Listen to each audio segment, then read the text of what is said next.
ni Christopher Kolade àgbàọ aláàkóso agbóhùnsáfẹ́fẹ́ tó jáde láyé tí Tinubu àtàwọn èèkàn lágbàáyé ń dárò. Ààrẹ Bọ́lá Tinubu ti darapọ̀ mọ́ àwọn ọmọ orílẹ̀-èdè Nàìjíríà láti ṣe ìdárò àgbàọ agbóhùnsáfẹ́fẹ́ dókítà Christopher Kolade. Tinubu ṣàpèjúwe Kolade ẹni tó jáde láyé lẹ́ni ọdún 62 gẹ́gẹ́ bí ọkùnrin tó dára jù nínú àwọn ọkùnrin. Nínú àtẹ̀jáde tí agbẹnusọ ààrẹ Báyọ̀ Ọ̀nànúgà fi síta, Tinubu kan sára sí Kolade tó sì ń pọn òǹgbẹ ìròyìn ikú rẹ̀ pẹ̀lú ìbànújẹ́ ọkàn. Ààrẹ ní Kolade sin orílẹ̀-èdè Nàìjíríà pẹ̀lú gbogbo ọkàn rẹ̀ àti agbára, tó sì gbà ní àdúrà pé kí Ọlọ́run tẹ̀ sí afẹ́fẹ́ rere. Mo gba ìròyìn ikú àgbàọ agbóhùnsáfẹ́fẹ́ Dr. Christopher Kolade, ọ̀kan nínú àwọn ọmọ orílẹ̀-èdè Nàìjíríà tó ní ọpọlọ pípé. Dr. Kolade jẹ́ ọ̀kan gbòógì nínú ìtàn wa, pàápàá ní ẹ̀ka ìjọba àti títọ́ èèyàn sọ́nà. Ó tún jẹ́ èèyàn ńlá ní ilé ẹ̀kọ́ Lagos Business School. Ó jẹ́ ọkùnrin kan tó dára nínú àwọn ọkùnrin ọmọ ìwé tó sì tún ní ọpọlọ pípé pẹ̀lú ìwà ìrẹ̀lẹ̀. Nínú àtẹ̀jáde tí mọ̀lẹ́bí olóògbé fi síta, wọ́n ní àwọn dúpẹ́ lọ́wọ́ Ọlọ́run fún ìgbésí ayé olóògbé Dr. Christopher Kolade. Àtẹ̀jáde náà ní olóògbé náà jáde láyé ní ọjọ́rú ọjọ́ 8 oṣù kẹwàá ọdún 2025. Wọ́n bí olóògbé ní ọjọ́ 28 ní ìlú Ẹ̀rìn Òkè ní ìpínlẹ̀ Ọ̀ṣun. Dr. Kolade jẹ́ èèyàn tó perégedé ní ọ̀pọ̀ nǹkan lásìkò ìgbésí ayé rẹ̀. Ó jẹ́ onígbàgbọ́ ti ìjọ Anglican tó sì lọ sí ilé ẹ̀kọ́ girama Government College ní ìlú Ìbàdàn lẹ́yìn tó kúrò ní Furabe College Freetown lórílẹ̀‐èdè Sierra Leone.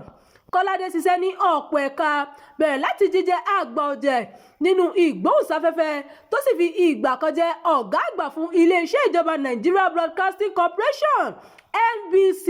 Bákan náà ló ti jẹ́ alága iléeṣẹ́ Cadre Nigeria PLC tó sì tún di ipò kọmíṣánná Nàìjíríà lọ sí orílẹ̀-èdè United Kingdom.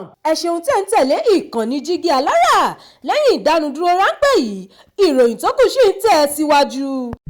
Òrìṣà nílùú òrìṣà nílùú ẹ má fojú di àdánù òrìṣà nílùú sinimá titun ìlú ó ti jáde wá lórí YouTube.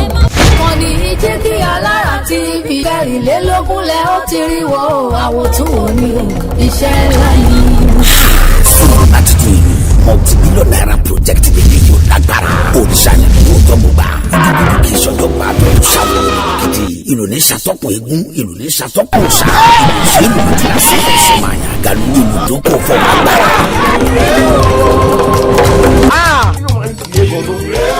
O lè jẹ́ láì ṣe pé fún yọ̀ ni. Wọ́n ló dúró lóko. Ọ̀pẹ̀rẹ̀ lóko. Ọ̀pẹ̀rẹ̀ ìdíje àkókò lójú tó kó adébáfún àjùmọ̀lá gànà tí ó dolóko láì bá tán.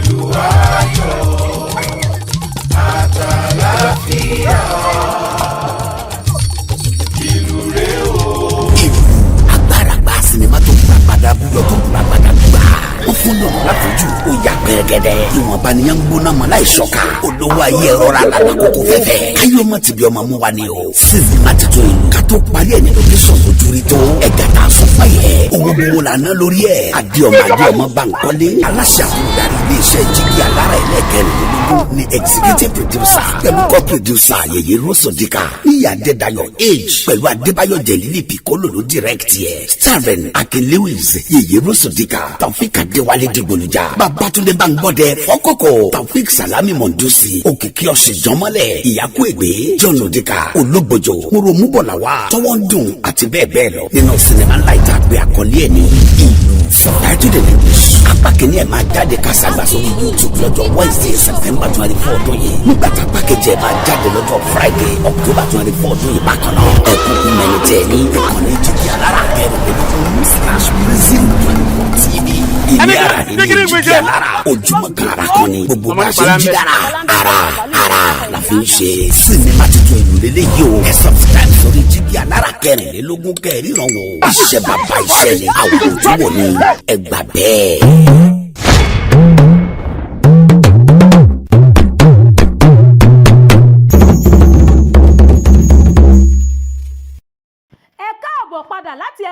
polówó ìkànnì Jígí Alára náà lẹ ṣì ń gbọ́ lọ́wọ́ ìkànnì 24 tó fi ìkàlẹ̀ sí ìlú Ìbàdàn ìpínlẹ̀ Ọ̀yọ́.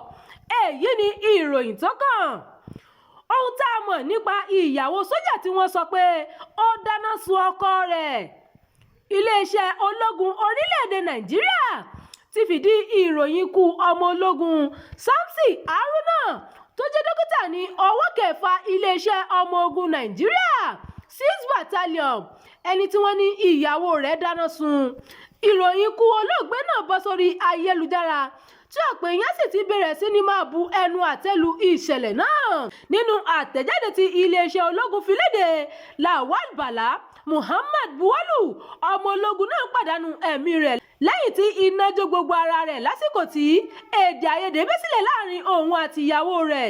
Ritit Haruna ní iléègbé àwọn tọkọtaya yìí ni ìṣẹ̀lẹ̀ ọ̀hún ti wáyé ní Wellington Basic Barracks Ìbágúnwà ní ìpínlẹ̀ Akwa Ibom ọjọ́ 22 oṣù kẹsàn-án ọdún 2025 ní ìṣẹ̀lẹ̀ náà wáyé.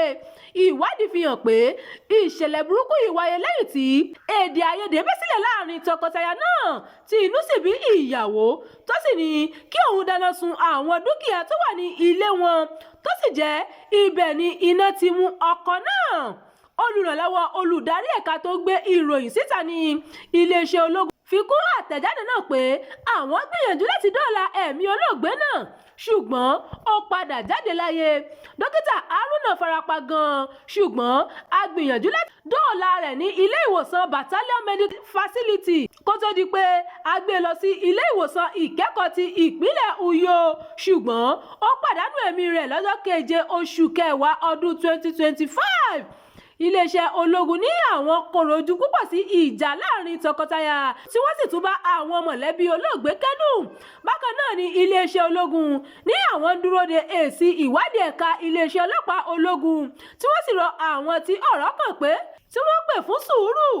Kì í ṣe ìgbà àkọ́kọ́ rẹ̀ tí irúfẹ́ ìṣẹ̀lẹ̀ yìí máa wáyé lọ́dún 2022. Arábìnrin kan náà dáná sun ọkọ rẹ̀ nílùú Òṣogbo. Ìfẹ́olúwa Àkànjí Bámidélé àti ọkọ rẹ̀ Bólúwatifẹ́ Bámidélé ní ìṣẹ̀lẹ̀ wọn gba gbogbo ayélujára. Ìròyìn fún títà àkọ́kọ́ yìí kò ní jù báyìí lọ. Ẹ má gbàgbé láti tẹ̀lé ìkànnì yìí. Ẹ bá wa pín ká kí ẹ sì fi èròǹgbà yín sí abala àríwísí. Abdulkareem Nimas ló ti ń jábọ̀ ìròyìn. Amóhùnmáwòrán kan àtàtà tí aráyé gbọ́. Jígí Alára TV ni wọ́n sọ.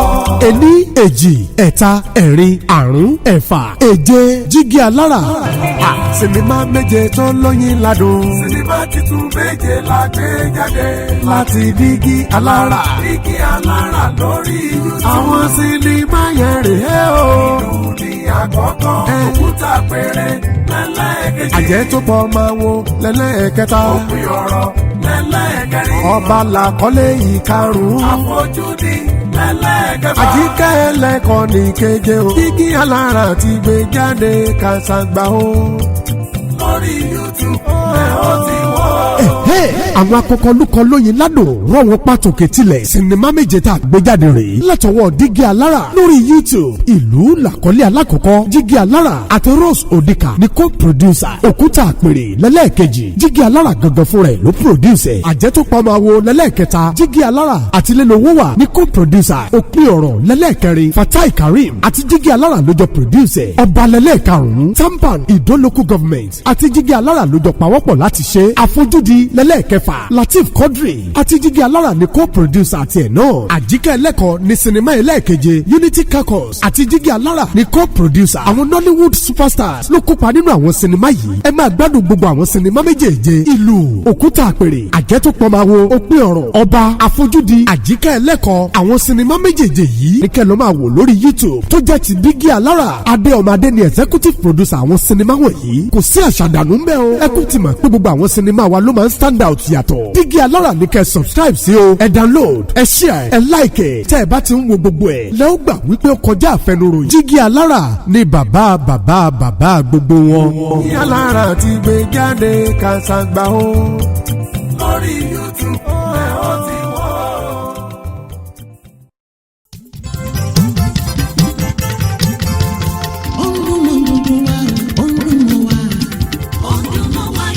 Jígí Alára.